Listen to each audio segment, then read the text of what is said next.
موضوع الدرس في عظمة الإله وقدرته الكاملة سورة الحديد تفسير ابن كثير. الحمد لله رب العالمين والصلاة والسلام على أشرف الأنبياء والسيد المرسلين سيدنا محمد وعلى آله وأصحابه أجمعين. اللهم صل على سيدنا محمد وعلى آل سيدنا محمد كما صليت على إبراهيم وعلى آل إبراهيم في العالمين إنك حميد مجيد. أعوذ بالله من الشيطان الرجيم. بسم الله الرحمن الرحيم. هو الذي خلق السماوات والأرض في 6 أيام ثم استوى على العرش يعلم ما يلج في الأرض وما يخرج منها وما ينزل من السماء وما يعرج فيها وهو معكم أينما كنتم والله بما تعملون بصير. له ملك السماوات والأرض وإلى الله ترجع الأمور. يولج الليل في النهار ويولج النهار في الليل وهو عليم بذات الصدور. قال المؤلف والمفسر رحمه الله تعالى أدام النفع بعلومه وعلومكم في الدارين آمين إلى أن قال وروى أبو نعيم من حديث عبد الله بن علوية العامري مرفوعا 3 من فعلهن فقد دعم الإيمان إن عبد الله وحده وأعطى زكاة ماله طيبة بها نفسه في كل عام ولم يأت الحرمة ولا الرزية ولا الشرطة اللئيمة ولا المريضة ولكن من أوسط أموالكم وزكى نفسه. وقال رجل يا رسول الله صلى الله عليه وسلم ما تزكية المرء نفسه؟ فقال يعلم أن الله معه حيث كان. اب مفسر رحمت اللہ علیہ ان آیات مبارکہ کی تفسیر میں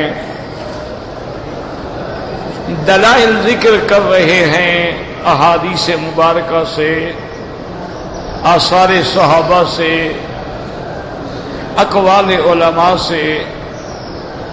ابو نعیم نے یہ حدیث بیان کی ہے عبداللہ ابن علویۃ العامری کی معرفت سے، لیکن مرفوعاً یعنی حضور صلی اللہ علیہ وسلم سے.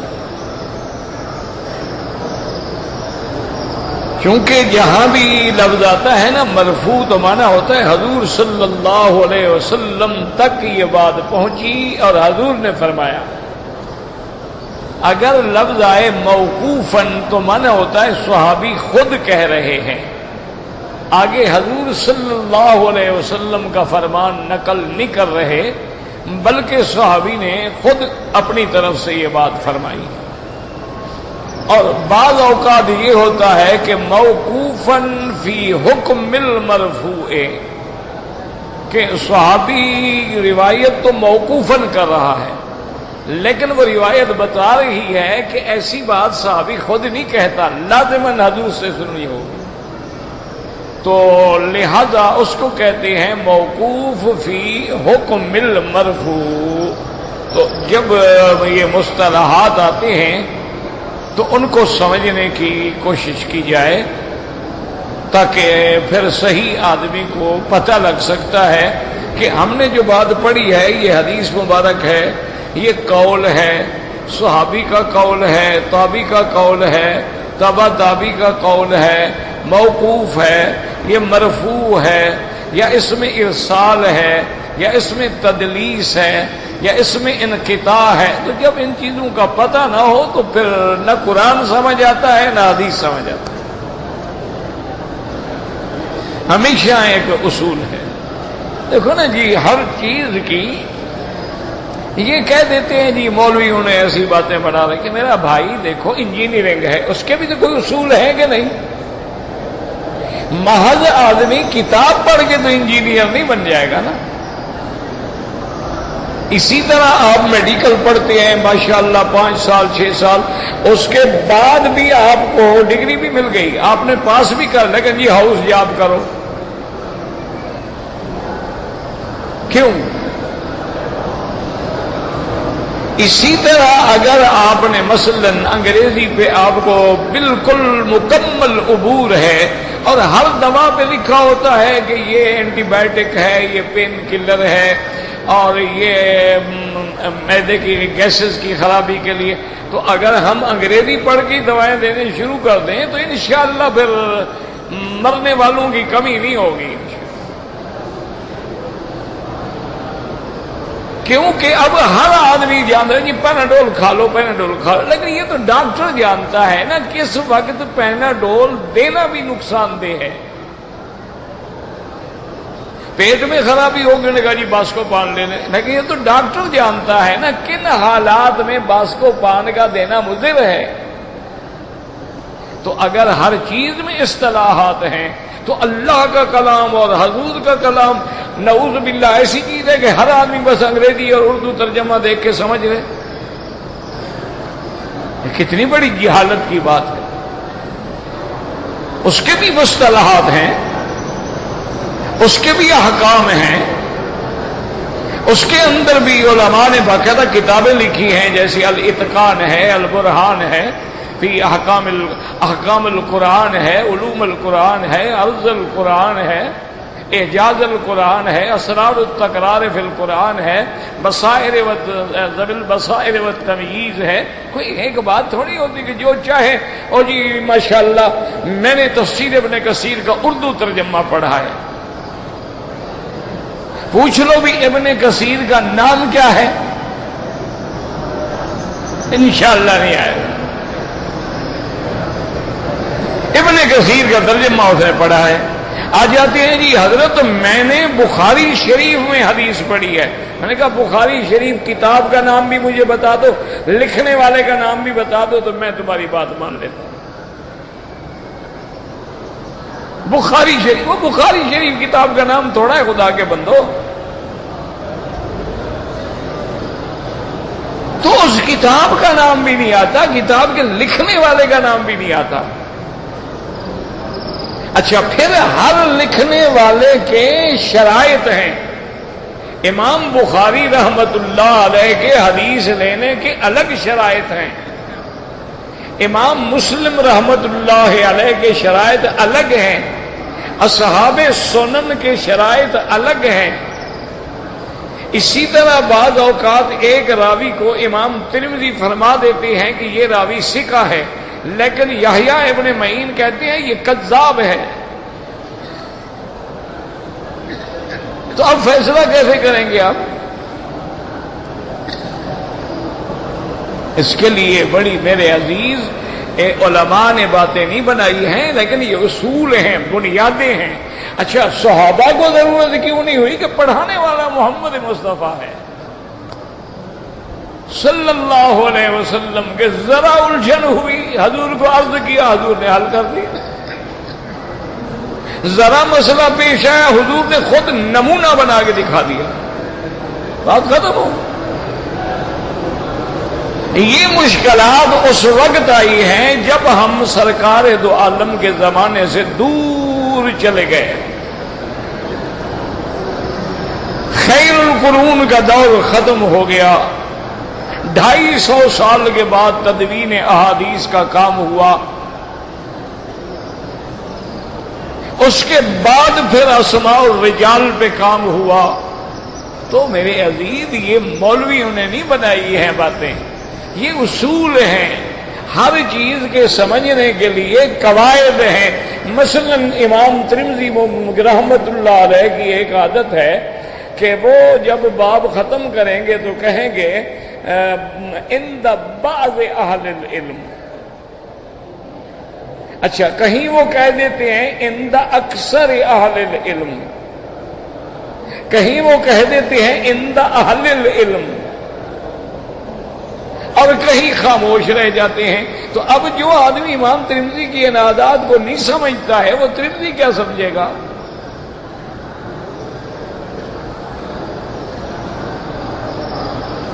کہ بھئی بعض اہل علم کا کیا معنی؟ تو امام ترمذی کا اشارہ ہوتا ہے کہ اس مسئلے پر کچھ اہل علم تو ہیں جو یہ بات کہتے ہیں لیکن تھوڑے ہیں، اور جہاں کہے گا اکثر اہل العلم تو مانا جمہور کی رائے یہی مسئلہ ہے، زیادہ علماء اسی طرف ہیں، زیادہ ائمہ اسی طرف ہیں، اور جہاں رہے گا عند اہل العلم مانا جھگڑا ہی نہیں ہے، سب یہی بات کہتے ہیں۔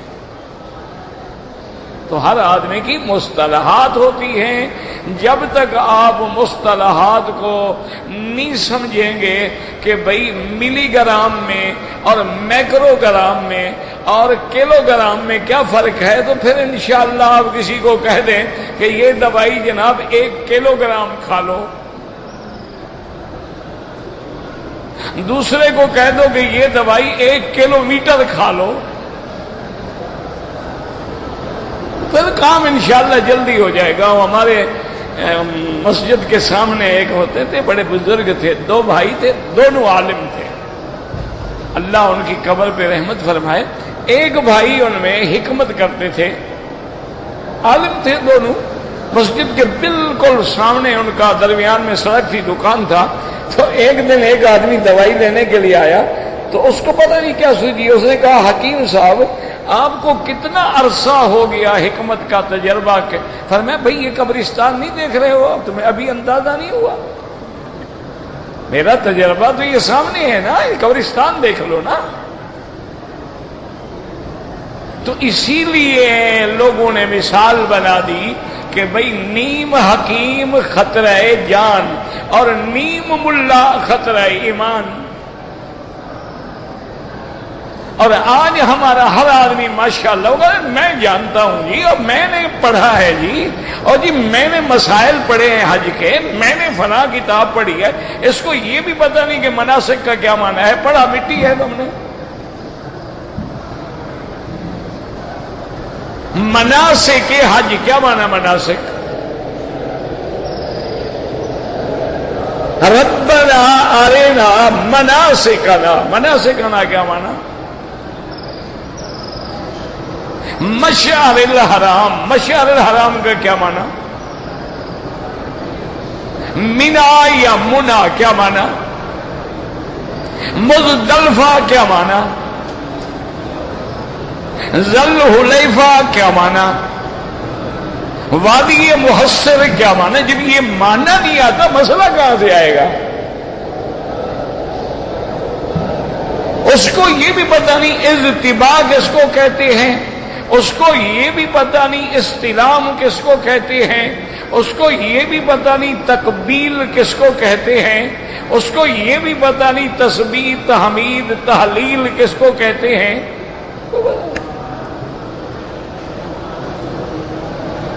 ویسے پوچھو تو انشاءاللہ میں نے جی 20 حج کیے، تم 200 حج کر لو، جب مسئلہ پڑھو گے نہیں سمجھو گے نہیں تو کیا ہوگا؟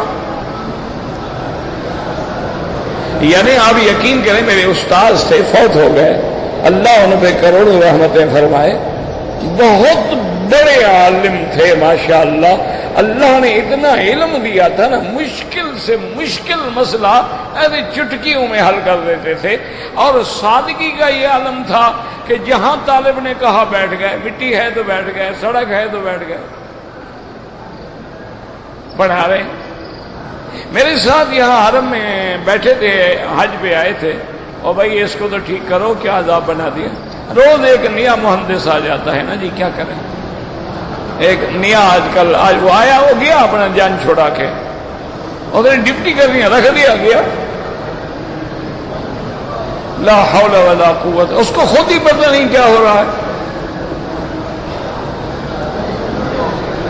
جو حرم میں آدمی کام کرے یہ تھوڑا ہے کہ مائکروفون کا اور سپیکر کا ماہر ہو جاتا ہے. وہ غریب ملازم ہیں، ان کو آرڈر ہو گیا، کیا کریں غریب. اچھا تو اب جناب وہ میرے استاد سے بہت بڑے، یعنی میں ان کے میرے خیال میں جو جوتے میں علم ہوگا نا مجھے اتنا بھی نہیں ہے. اتنا بڑا عالم تھا. اچھا میرے ساتھ بیٹھے تھے حج میں، لوگ آتے مسئلہ پوچھتے تو میں کہتا حضرت کی طرف، استاد حضرت بتا دیں. نہیں حضرت آپ بتائیں.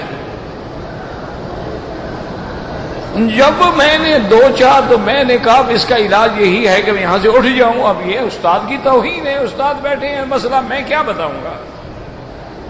میں اٹھ گیا تو کہنے لگے برخوردار یہ بات نہیں، ہم نے کتابیں پڑھی ہیں، تم نے مناسک کو پڑھا ہے، پریکٹیکل کیا ہے. ہم غلط کہہ سکتے ہیں، تم نہیں بھول سکتے. اس نے کہا ملا علی قاری رحمت اللہ علیہ کی کتاب کو کیوں ترجیح دی جاتی ہے؟ انہیں مکے میں رہ کر لکھی ہے. ہندوستان میں بیٹھ کے، بنگلہ دیش میں بیٹھ کے، پاکستان میں بیٹھ کے مسائل لکھنا. 4 کتابیں حج کی منگوا لی، آدھا ادھر سے آدھا ادھر سے آدھا ادھر سے چوتھا ادھر سے، نیچے اپنا نام لکھ کے سبحان اللہ حج کی کتاب مکمل ہو گئی.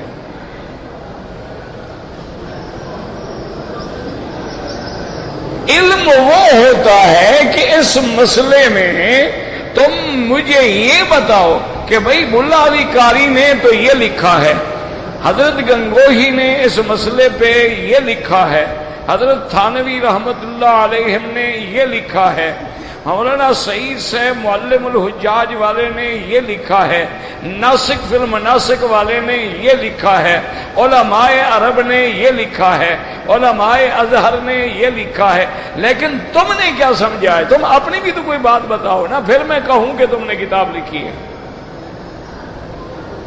اگر لوگوں کو نقل کرنا ہے تو پہلے بھی لکھی ہوئی موجود ہیں، پھر خام خواہ خون لگا کے شہیدوں میں نام لکھوانے کی کیا ضرورت ہے؟ تو اس لیے ہمیشہ سمجھیں کہ جب تک قرآن کے مصطلحات کو نہیں سمجھو گے بالکل بات سمجھ نہیں آئے گی. اور دوسری بات ایک میری یاد رکھنا، جتنا گناہوں سے بچو گے اتنا زیادہ قرآن حدیث سمجھ آئے گا. ایک بات ہمیشہ پلے باندھ لو، طالب العلم میرے بھائی جو ہیں نا پلے باندھ لیں، جتنا گناہوں سے بچو گے اور جتنا اپنی نظروں کو عورتوں سے بچاؤ گے اتنا اللہ انشراح صدر نصیب فرمائے. اسی لیے ہے نا کہ شکوت الی وکیع سوء حفظی فاوصانی الی ترک المعاصی. حضرت امام وکیع کی خدمت میں کچھ شاگرد گئے، انہوں نے کہا حضرت ہمارا حافظہ کمزور ہے. آپ نے فرمایا گناہ کرنے چھوڑ دو تو حافظہ ٹھیک ہو جائے گا. فرمایا گناہ کرنا چھوڑ دو حافظہ خود بخود ٹھیک ہو جائے گا. کیوں؟ فرمایا العلم نور والنور لا یعطی لعاصی. اللہ کے قرآن حدیث کا علم جو ہے وہ نور ہے، اور نور گناہ گاروں کے دل میں نہیں جلایا جاتا، دیا وہاں رکھا جاتا ہے جو جاگا صاف ہو. تو قرآن میں تو نور ہے نا. وَاتَّبِعُوا النُّورَ الَّذِي أُنزِلَ مَعَهُ. امام شافعی رحمت اللہ علیہ ایک رات جاگتے رہے. صبح کو شاگردوں نے پوچھا کہ حضرت کیا وجہ ہے آنکھیں مبارک سرخ ہیں؟ فرمایا رات ایک آیت پہ نظر پڑ گئی، ساری رات میں اسی آیت پہ غور کرتا رہا، نیند نہیں آئی. 300 مسئلہ میں نے ایک آیت سے سمجھا.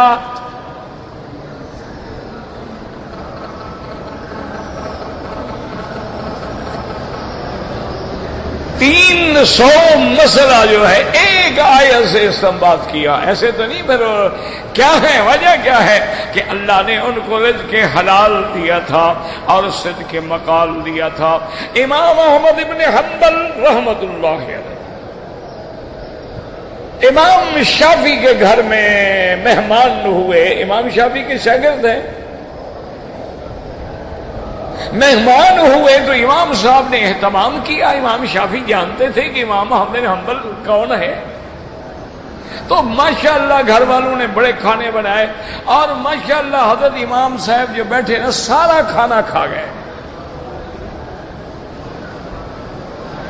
وہ 10 آدمیوں کا کھانا تھا, ایک آدمی کھا گیا.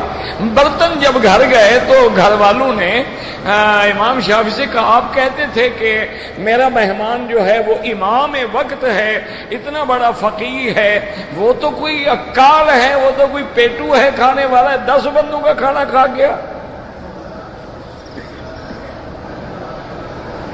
گھر والے کہہ دیتے ہیں نا. امام صاحب نے کوئی جواب نہ دیا. اب رات عشاء ہو گئی. اپنے کمرے میں جب سب سو گئے, امام احمد بن حنبل نے وضو کیا اور مصلی پہ کھڑے ہو کے قرآن پڑھ کے رو رہے ہیں. حضرت امام شافعی نے بیٹیوں کو اٹھایا, کہا ادھر آؤ, کھاتے ہوئے دیکھا ہے تو کماتے ہوئے بھی تو دیکھو. تم نے صرف کھاتے ہوئے دیکھا ہے, آؤ دیکھو کیسے کمائی کر رہا ہے. صبح جب ناشتے میں آئے تو امام صاحب نے فرمایا کہ امام صاحب آپ کو بھی گھر والوں کو بھی شبہ ہوگا کہ میں زیادہ کھانا کھا گیا. اصل میں اس کھانے پہ جو انوار تھے میرا دل نہیں کرتا تھا میں چھوڑ دوں. ایسا پھر مجھے حلال اور ایسے انوار والا کھانا مجھے کہاں سے ملتا.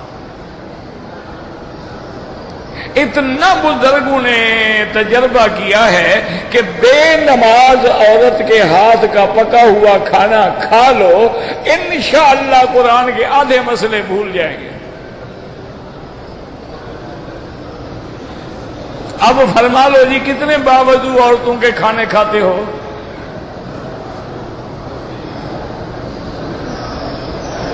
پتہ نہیں آپ کی عورتیں وضو تو بڑی بات ہے, ہاتھ بھی دھوتی ہیں کہ نہیں. اسی میں ناخن پالش ہوگی اور ماشاءاللہ اسی میں کریمیں ہوں گی, ماشاءاللہ اسی پہ لوشن لگے ہوئے ہوں گے, اپرن بندے ہوئے ہوں گے, اور ان میں خنزیر کی چربی ہوگی انشاءاللہ. جتنی قیمتی کریم ہوتی ہے نا اس میں خنزیر کی چربی ہوتی ہے.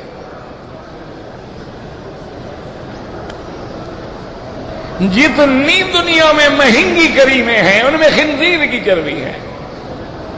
جتنی دنیا میں مہنگے ٹوتھ برش ہیں یا شیونگ برش ہیں اس میں خنزیر کے بال ہوتے ہیں. لکھا ہوتا ہے کرسٹل, تم نہ پڑھو تمہاری مرضی. تو جب خنزیر کے بال منہ پہ پھیرو گے تو پھر کلمہ شریف کا مزہ آئے گا. اس لیے اب دیکھیں حدیث مبارک سنیں, یہ میں اپنی طرف سے نہیں کہہ رہا, حضور پاک فرما رہے ثلاث من فعلہن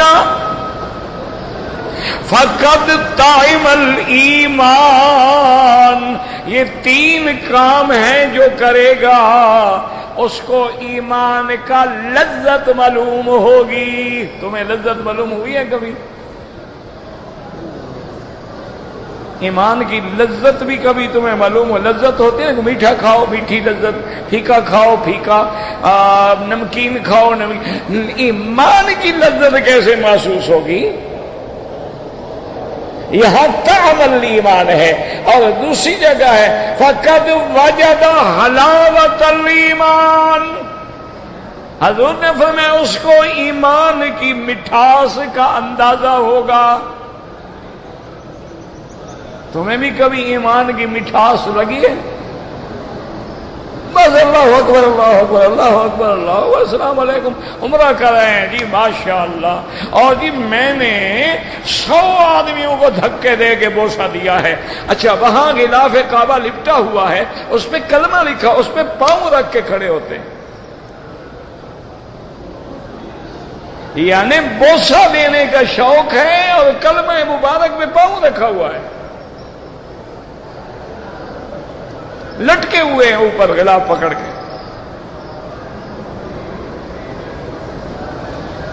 طعم الایمان، طعم کہتے ہیں ذائقہ، یہ چیز یہ ماشاءاللہ طعم یار یہ بڑا ذائقے دار ہے. تو تمہیں ایمان، وہ تین چیزیں یاد رکھو کیا ہے. آپ نے فرمایا پہلی چیز ان عبد اللہ وحدہ، صرف ایک خدا کی عبادت کرے، صرف ایک کی عبادت. اب عبادت کا معنی صرف نماز نہیں ہوتا، یاد رکھو نماز بھی عبادت ہے، طواف بھی عبادت ہے، رکوع بھی عبادت ہے، سجود بھی عبادت ہے، دعا بھی عبادت ہے، نظر نیاز بھی عبادت. تو جب ایک کے لیے نہیں ہوگی تو ایمان کی حلاوت کہاں سے آئے گی؟ ہم نے طواف تو اللہ کے گھر کا کیا، لیکن نظر برائے خدا اور نیاز برائے حسین. قیامت میں اللہ فرمائیں کہ جا کے حضرت حسین سے ثواب لے لو، جس کو تم نے میرا شریک بنایا تھا نا، مجھے تو شریکوں کی ضرورت نہیں، اس سے جا کے ثواب لو. یہ کیا مانا ہے کہ خیرات اللہ کے لیے ہے، نیاز بھلانے کے لیے ہے؟ یہی تو شرک ہے. اور کیا ہوتا ہے؟ ایک ہوتا ہے یا اللہ میں نے تیرے نام پہ خیرات کی ہے، اگر تیرے ہاں قبول ہے، وہ بھی اللہ جانتے ہیں نا، پتہ نہیں قبول بھی ہے کہ نہیں، تو اس کا ثواب فلاں کو عطا فرما دے. کیوں؟ ہمیں تو پتہ ہی نہیں ہے نا کہ قبول ہے یا نہیں. لیکن ہمارے مولوی تو ٹھیکیدار ہے نا. میں نے قرآن شریف پڑھا، میں نے ثواب تم کو دیا، اس نے کہا میں نے بھی تم کو دیا، اس نے کہا میں نے بھی تم کو دیا. مولوی نے سارے ثواب کا گٹھڑ باندھ کے دل میں کہا اللہ میرے ماں باپ کو دے دینا، یہ تو ایسے بیوقوف ہیں ہم صاحب نے باقی کیا ہے. وہ پاگل ہو گیا کہ ساری مٹی اٹھا کے تمہیں دے دے، تمہارے ماں باپ کو دے، تم نے تو خود دیا ہے اس کو. میں نے تم کو بخشا، اس نے کہا میں نے بھی تم کو بخشا. خود نے کہا انشاءاللہ میں نے بھی اپنے ماں باپ کو بخشا، جاؤ گھر مزے کرو. اچھا میں نے جو کہا کہ ثواب تم کو بخشا، مجھے پتا ہے اللہ نے قبول کیا، ثواب مل گیا. ایک امید ہے نا، ہو سکتا ہے نہ ملے، ثواب ہی نہ ملے. ہم عمرہ کریں مقبول نہ ہو، ہم حج کریں اللہ قبول نہ کرے، اللہ کی مرضی. تو ہم تو ایک بربنا امید کہہ رہے ہیں اور سارے ثواب کٹھے کر رہے ہیں. اس لیے ان عبد اللہ وحدہ، صرف اس کی عبادت کرے. اور دوسری چیز کیا ہے؟ وَأَعْطَى زَكَاةَ مَالِهِ، اور اپنے مال کی صحیح زکوٰۃ کا حساب کر کے دے، اور طیبۃ نفسہ، خوش ہو کے دے. جرمانہ سمجھ کے نہ دے یار یہ تو عذاب آ گیا، ہر سال زکوٰۃ، ہر سال زکوٰۃ، ہر سال زکوٰۃ. وہ میرا ایک دوست تھا، اس نے ایک پلاٹ خریدا. اچھا شریعت کا مسئلہ یہ ہے کہ اگر پلاٹ تم نے کاروبار کے لیے خریدا ہے تو اس پہ آپ کو زکوٰۃ دینی ہوگی. اچھا میں نے خریدا 10 لاکھ کا، اگلے سال ہو گیا 15 لاکھ، تو 15 لاکھ کی زکوٰۃ دینی ہوگی. اگلے سال ہو گیا 20 لاکھ، پھر 20 لاکھ کی زکوٰۃ دینی ہوگی. وہ ایک دن میرے پاس آیا، کہتا ہے جی ماشاءاللہ آپ کی صحبت کا ہمیں بڑا فائدہ ہوا. میں نے کہا کیا ہوا؟ کہتا ہے جی آپ نے مسئلہ بتایا تھا پلاٹ کا، میں نے پلاٹ لیا تھا 1 کروڑ کا، اب 20 سال ہو گئے، زکوٰۃ دیتے دیتے انشاءاللہ 80 لاکھ کا تو ہو گیا ہے، پتہ نہیں باقی آپ نے کتنی زکوٰۃ نکلوانی ہے. وہ تو ہر سال ہم زکوٰۃ ہی بھر رہے ہیں نا، فائدہ تو کوئی نہیں، پلاٹ پڑا ہوا ہے، ریٹ ڈاؤن ہو گئے.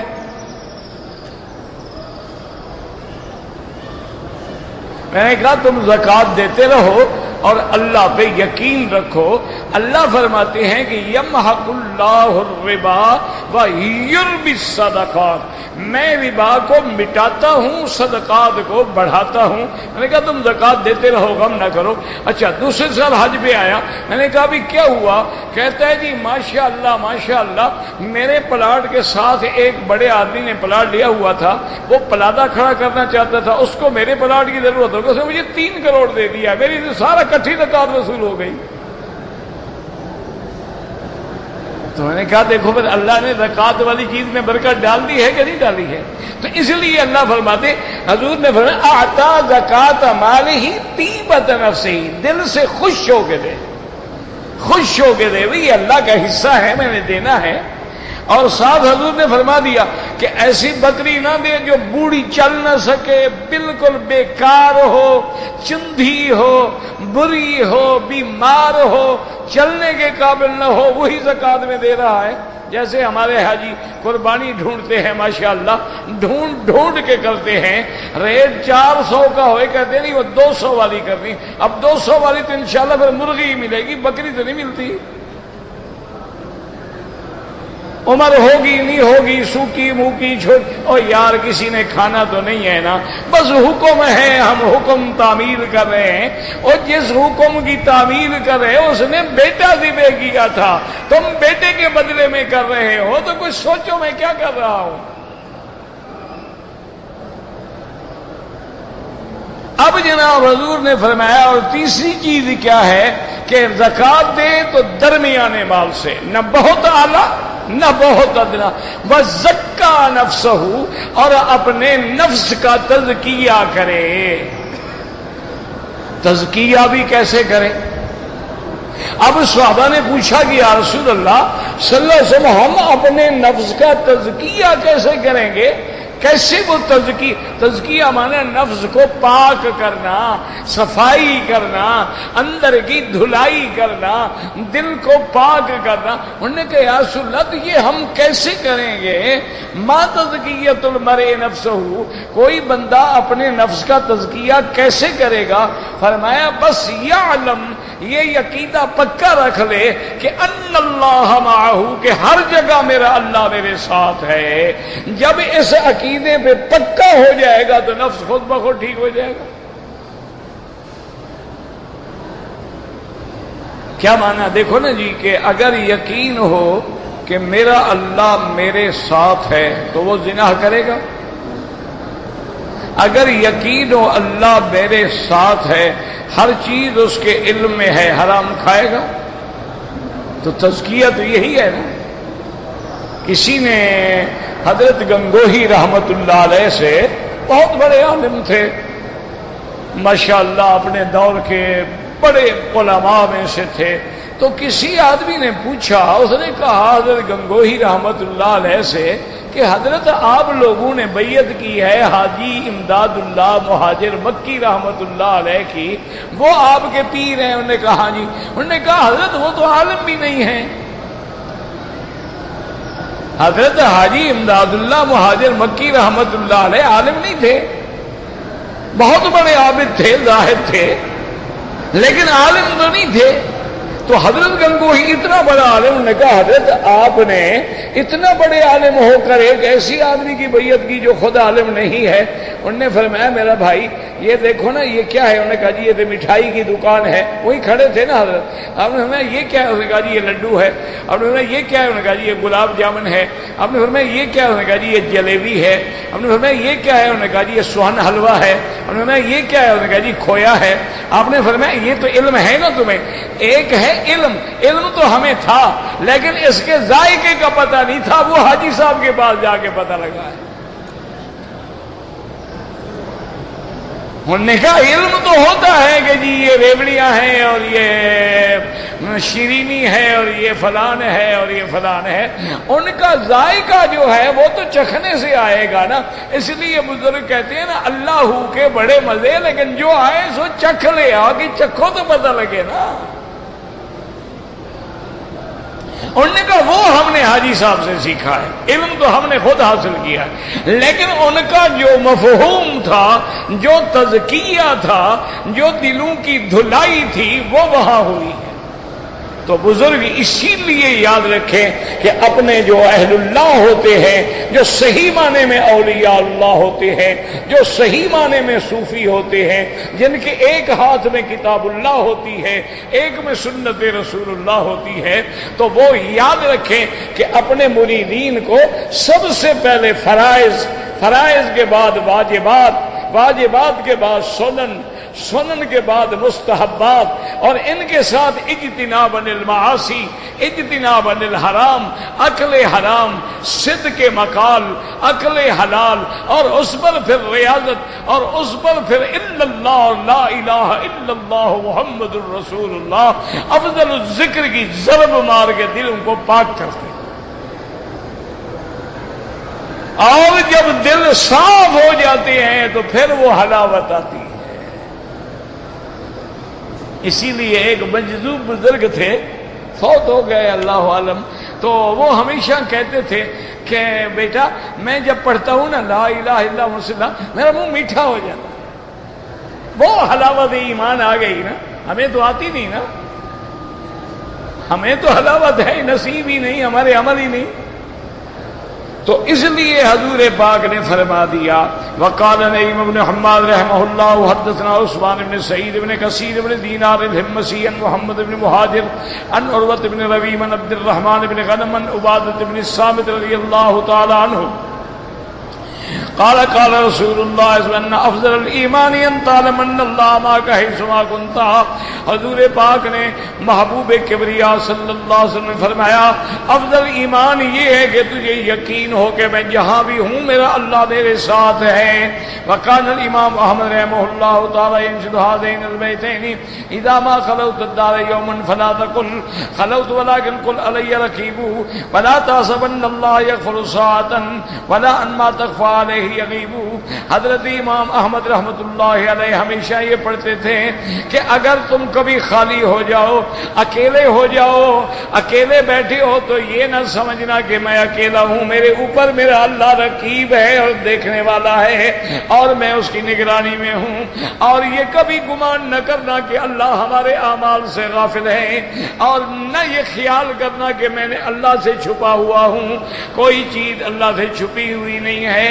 لا یخفی علیہ خافیہ، اسی اللہ تبارک و تعالی ہر چیز کو جانتے ہیں، ہمارے دلوں کے اندر جو راز ہیں وہ ان کو بھی جانتے ہیں۔ وقولہ تبارک و تعالی لہ ملک السماوات والارض والى اللہ ترجع الامور، ای هو المالک الدنیا والآخرہ، دنیا آخرت کا مالک اللہ تبارک و تعالی ہے اور تمام نے اسی کی طرف لوٹ کے جانا ہے اور پھر وہاں جا کے حساب ہوگا۔ وان الآخرۃ والاولی، اول آخر سب اسی کے ہاتھ میں ہے، والمحمود ولا ذالک، وہ اسی لیے سب تمام محامد کا حقدار اللہ تبارک و تعالی ہے۔ جیسے اللہ فرماتی ہے واللہ لا الہ الا هو لہ الحمد فی الاولی والآخرہ، وقال تعالی الحمد للہ الذی لہ ما فی السماوات وما فی الارض ولہ الحمد فی الآخرہ والحکیم الخبیر، وجمیع ما فی السماوات والارض ملک لہ، جو کچھ آسمانوں میں ہے زمینوں میں ہے وہ اللہ کا ملک ہے۔ وَأَهْلُ مَا عَبِيدٌ أَرِقَّاءَ لِلَّهِ بَيْنَ يَدَيْهِ، اور جو مخلوق ہے وہ ساری اللہ کے بندے ہیں، اللہ کے غلام ہیں، اللہ کے مملوک ہیں، اللہ کے آگے عاجز ہیں۔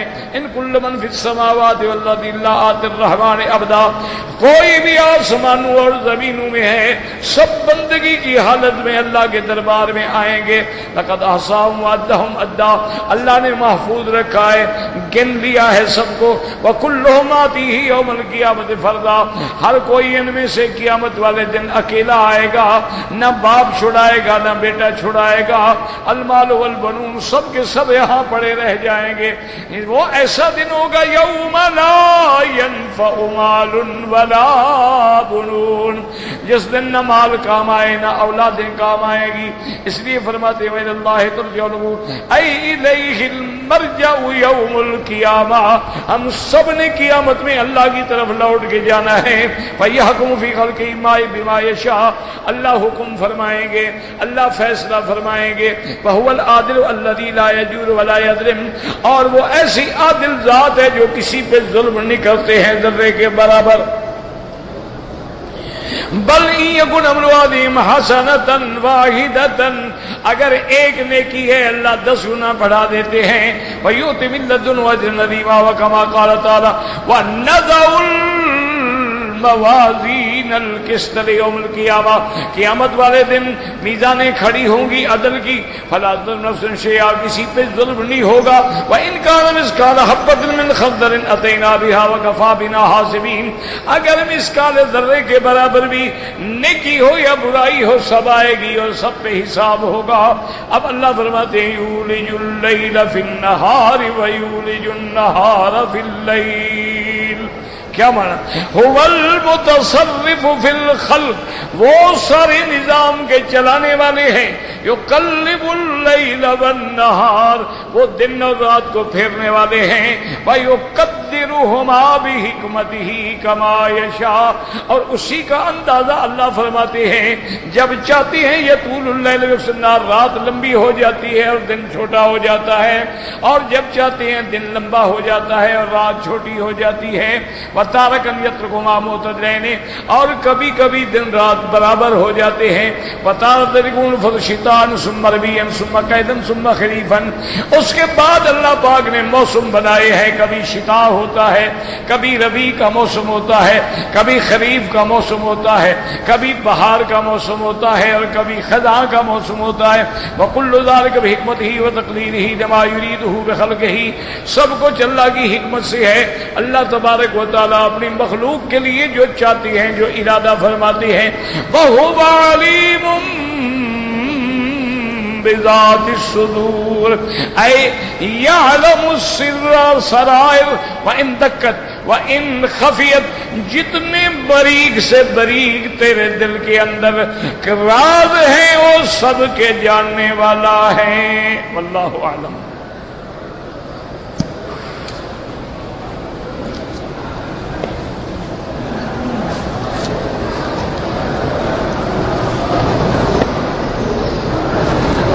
کہتا ہے جی کہ میرے دل میں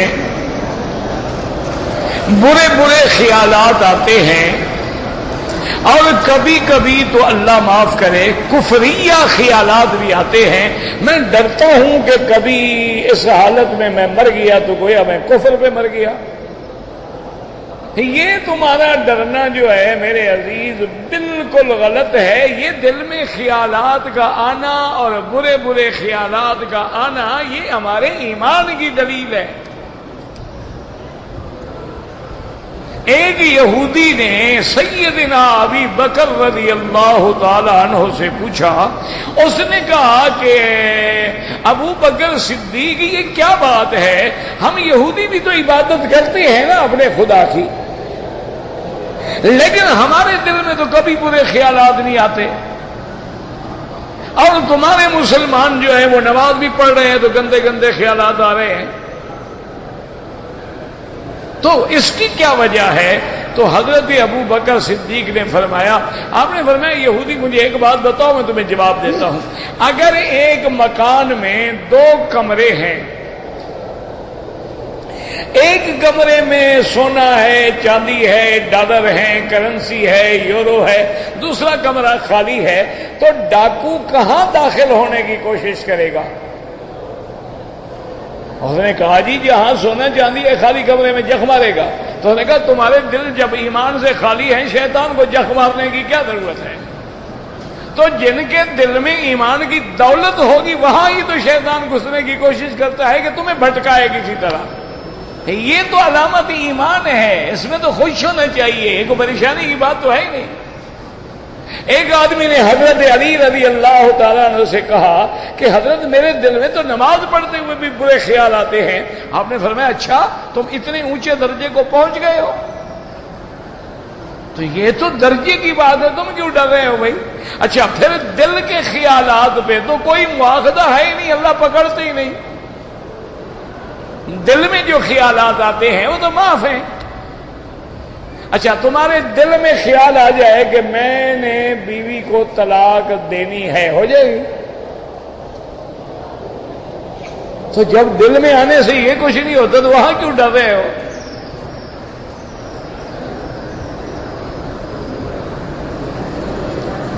بس علاج کیا ہے؟ علاج یہ ہے کہ ذکر اللہ، جتنا اللہ کا ذکر کرو گے خنس شیطان، شیطان بھاگ جاتا ہے۔ الا بذکر اللہ تطمئن القلوب، اللہ کا ذکر ہی ان چیزوں کا علاج ہے.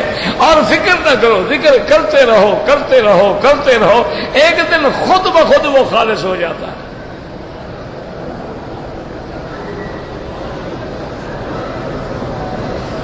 حضرت مہدی جو ہے وہ نبی نہیں ہوں گے، وہ تو امام ہی ہوں گے اپنے وقت کے. نبی تو حضرت عیسیٰ علیہ السلام ہے، رسول بھی ہیں اور نبی بھی ہیں. حضرت مہدی تو امام ہوں گے. دنیا میں آنے کے بعد عدل ہوگا، انصاف ہوگا، لیکن یہ وہ مہدی نہیں ہے جو شیعہ کہتے ہیں. شیعہ کا بھی عقیدہ ہے، ان کے نزدیک امام غائب، یعنی امام غائب ہے. یہ زمانہ جو ہے غیبوبت کبریٰ کا ہے. اس لیے جب شیعہ حضرات نمازیں پڑھتے ہیں نا، مصلی خالی چھوڑ دیتے ہیں، ساتھ کھڑے ہو کے پڑھاتا ہے امام.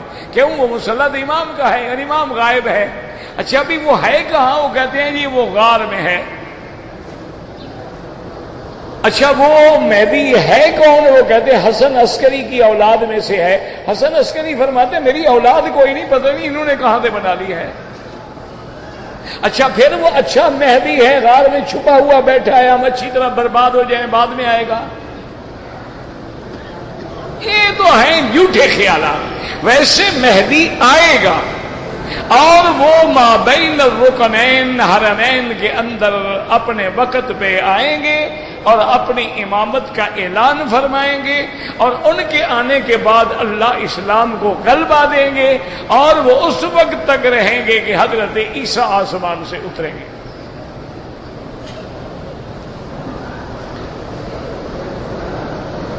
کہتے تھے کہ اگر ہم عمرے کے لیے آئے ہیں یا حج پہ آئے ہیں تو اگر کوئی چیزیں خریدیں سامان بالکل جائز ہے، کوئی منع نہیں.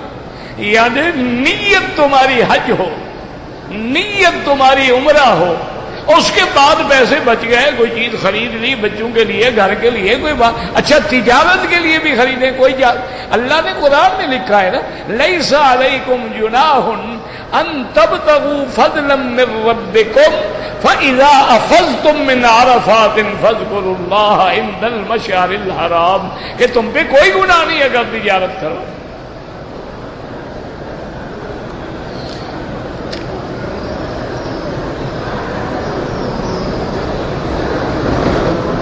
وہ کہتے جی میں نے کتاب میں پڑھا ہے حضور کا روضہ مبارک افضل ہے. ٹھیک پڑھا ہے، بس کون سی کتاب میں پڑھا ہے؟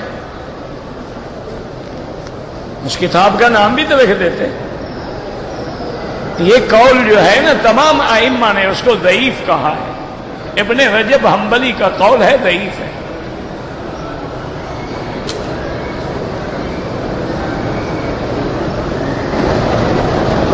پتہ نہیں کیا لکھا ہے، ماروتی کالون یوشا مجھے تو پتہ نہیں کیا لکھا ہے. آپ نے ایک بچہ بیمار ہے، اللہ شفائے کاملہ عطا فرمائے. کہتے جی کہ یہاں جنازے میں امام جب جنازہ پڑھاتے ہیں تو سلام دو کی طرف بجائے ایک طرف پھیرتے ہیں. مسئلہ سمجھیں کہ ایک طرف سلام پھیرنے سے نماز مکمل ہو جاتی ہے. حدیث مبارک میں دونوں جانب بھی سلام ثابت ہے اور ایک جانب بھی سلام ثابت ہے. تو یہاں کے جو ائمہ ہیں، فقہا ہیں، امام احمد ابن حنبل رحمۃ اللہ علیہ ہیں، انہوں نے دونوں حدیثوں پر عمل کرنے کے لیے یہ طریقہ اختیار کیا ہے کہ بھی فرض نماز میں تو دونوں طرف سلام پھیرو اور جنازے میں ایک طرف پھیرو تاکہ دونوں حدیثوں پہ عمل ہو جائے. ان کا منشا یہ ہے. امام ابو حنیفہ فرماتے ہیں کہ جناب سلام جتنا زیادہ ہوگا اجر زیادہ ہوگا یا کم ہوگا؟ وہ فرماتے ہیں کہ اگر ہم نے ایک طرف کا السلام علیکم ورحمۃ تو اتنا اگر ہم دو دفعہ کہیں گے تو ثواب زیادہ ہوگا. پھر جب ہم دو طرف کہیں گے تو وہ ایک طرف والی حدیث پر بھی تو عمل ہو گیا. تو حدیث تو دونوں میں عمل ہو گیا. اگر ہم ایک طرف کہیں گے تو دوسرے والی حدیث پہ عمل نہ ہوا. تو تم الٹا ایک حدیث پہ عمل کر رہے ہو تو دونوں پہ کرتے ہیں. لیکن بہرحال یہ کوئی لڑائی جھگڑے کی بات نہیں ہوتی، اعلیٰ اولیٰ کے مسئلے ہیں، اللہ سب کے قبول فرمائے.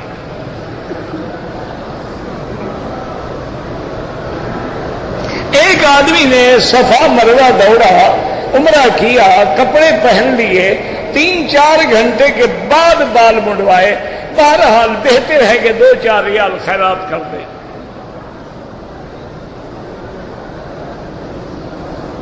کہتے ہیں جی کہ میلاد النبی کے موقع پر ہمارے ہاں جو جلوس ہوتے ہیں، چراغاں ہوتی ہے، اب تو ماشاءاللہ باقاعدہ روضہ شریف کا بھی اٹھاتے ہیں. پہلے تو ہم شیعہ سے تنگ تھے کہ وہ حضرت حسین کا روضہ کربلا سے لے آئے، ابھی یہ مدینہ شریف والا روضہ بھی لے گئے.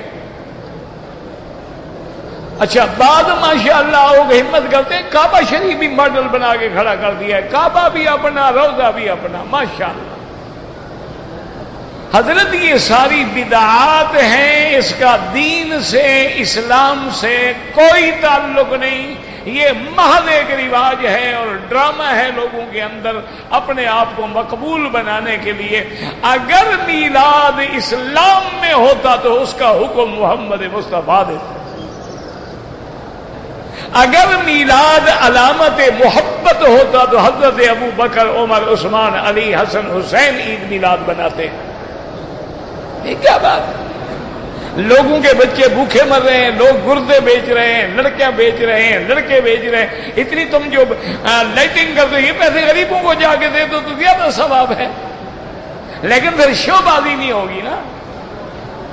دیکھا نہیں ہے اس دن مولوی صاحبان کے لباس دیکھے ماشاءاللہ 20-20 ہزار کا سوٹ پہن کے بیٹھے ہوتے ہیں.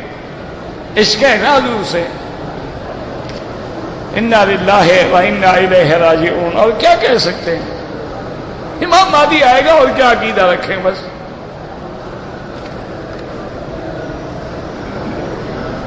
بھائی اگر اکیلے نماز پڑھو گے تو 1 لاکھ تو سب کو ملے گا، لیکن جب جماعت ہوگی تو 25 لاکھ ہو جائے گا، اور جب جماعت حرم کی ہوگی تو 27 لاکھ ہو جائے گا، اور جب ہم کعبہ کے اور قریب آئیں گے ثواب اور زیادہ ہو جائے گا. جب جماعت میں عدد زیادہ ہو جائے گا ثواب اور زیادہ. اللہ کے ہاں کوئی کمی ہے؟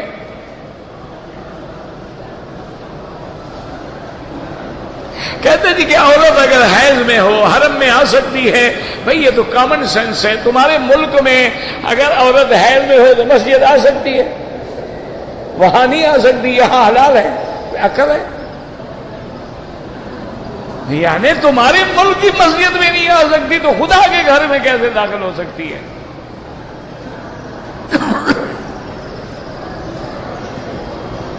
میرا پوتا پیدا ہوا ہے، اس کا نام میں نے رکھنا ہے، صحابہ میں سے کسی کا نام رکھ لو. کتنے صحابہ کے نام ہیں، خلفائے راشدین کے نام ہیں. سیدنا ابو بکر ہیں، سیدنا عمر ہیں، سیدنا عثمان ہیں، سیدنا علی ہیں، سیدنا حسن حسین ہیں، ابھی سلمہ ہیں، اسی طرح حضرت بلال ہیں، صہیب ہیں، خباب ہیں، انس ہیں. تو کوئی نام رکھ لیں، کوئی نام جو ہے وہ رکھ لیں. لیکن ایسا نہ ہو میرا اپنا ایک مولوی بھائی تھا، میری اپنی برادری کی بات ہے، تمہاری بات نہیں. میرا ساتھی تھا، میرا دو اب بھی ہے ماشاءاللہ. وہ ایک دن حج کے دنوں میں ہم حرم سے باہر نکل رہے تھے. میں نے کہا مولوی صاحب کو کھانا شانا کھلاؤ. تو کہنے لگا کہ مکی صاحب اللہ نے میرے گھر میں ماشاءاللہ ایک لڑکی دی ہے، آج ہی ٹیلی فون آیا ہے، بچی پیدا ہوئی ہے میرے گھر میں، تو آپ اس کے لیے کوئی نام تجویز کریں. تو میں نے کہا حضرت آپ خود مولوی آدمی ہیں، اللہ کے بندے، حضور کی بیویوں کے نام ہیں، بی بی عائشہ ہے، ام حبیبہ ہے، بی بی سودا ہے، بی بی حفصہ ہے، بی بی زینب ہے، بی بی صفیہ ہے، ماریہ قبطیہ ہے، تو یہ کوئی نام رکھ لیں. تو وہ کہنے لگا نہیں، اصل بات یہ ہے مکی صاحب، آپ یہ نام تو مجھے بھی آتے ہیں، لیکن آپ کی بھابھی جو ہے نا وہ ذرا ماڈرن ہے، تو کوئی ماڈرن نام بتائیں. میں نے کہا پھر آپ ایسا کریں کہ اس کا نام مونالیزا رکھ لیں یا ڈیانا رکھ لیں، قیامت میں بھی کام آئے گا. وہ ناراض ہو گئے مولوی صاحب، آج تک میرے ساتھ بولتا ہی نہیں بیچارہ. میں تو بولتا ہوں تاکہ گناہ نہ رہے. تو لیکن وہ خوشی سے نہیں بولتا، میں زبردستی بولتا ہوں، دوست ہے کبھی تو مان جائے گا۔ میں نے پھر کئی دفعہ چھیڑا بھی کہ تم نے نام رکھا کیا آخر بچی کا، وہ نہیں بتاتا۔ اگر ہم دوسرا عمرہ مدینہ منورہ سے کریں گے انشاءاللہ تو طواف الوداع اس وقت کریں یا اب بھی کریں؟ پہلا مسئلہ سمجھ لو، عمرے والے کے لیے طواف الوداع واجب ہی نہیں، پہلا عمرہ ہو یا دوسرا ہو، طواف الوداع حج والوں کے لیے واجب ہے، سمجھ آ گئی بات؟ لیکن افضل یہ ہے کہ طواف الوداع کرو، اور اب مدینے جا رہے ہو تو کرو، کیوں؟ کیا پتہ موت آ جائے، پھر کیا ہوگا؟ اب بھی کرو، اور جب دوسرا عمرہ کر کے وطن جانے لگو پھر بھی کرو۔ ان یکون آخر العہد بالبیت الطواف، حضور نے فرمایا کہ آخری کام یہ ہو کہ طواف کرو اور چلے جاؤ۔ تو بعض علماء فرماتے ہیں یہ حدیث چونکہ مطلق ہے، عمرہ ہو یا حج ہو طواف الوداع کرے۔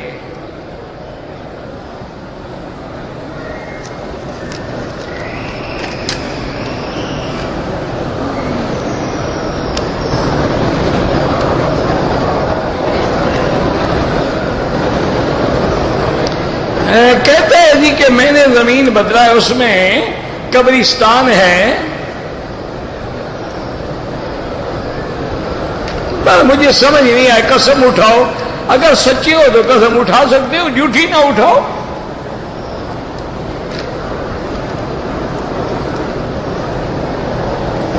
اگر مسجد کا فنڈ ہے تو ہر حال میں مسجد میں خرچ ہوگا، اگر اس مسجد کو ضرورت نہیں ہے تو پھر دوسری مسجد میں لگاؤ۔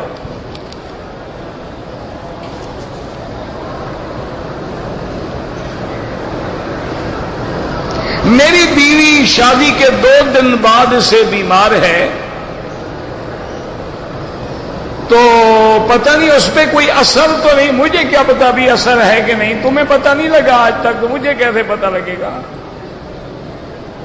نا تمہاری جو بیوی ہے تمہیں پتہ نہیں لگا کہ کیا اثر ہے، تو جب تمہیں پتہ نہیں ہے شریف آدمی مجھے کیسے پتہ ہے؟ بہرحال سورۃ البقرہ پڑھ کے دم کرو، کوئی شیطانی اثر ہے تو اللہ دور کر دے گا۔ عورتیں چہرہ کھول کے طواف کر سکتی ہیں؟ بالکل نہیں کر سکتی ہیں، اگر ذرے کے برابر بال ظاہر ہوں تو اللہ کے نبی کی لعنت برستی ہے، باقی تمہاری مرضی ہے۔ اگر طواف شروع کر رہے تھے، نماز کھڑی ہو گئی تو پہلے نماز پڑھیں، طواف پھر شروع کریں۔ اگر آستین اوپر چڑھا کے نماز پڑھے، نماز مکروہ ہو جائے گی۔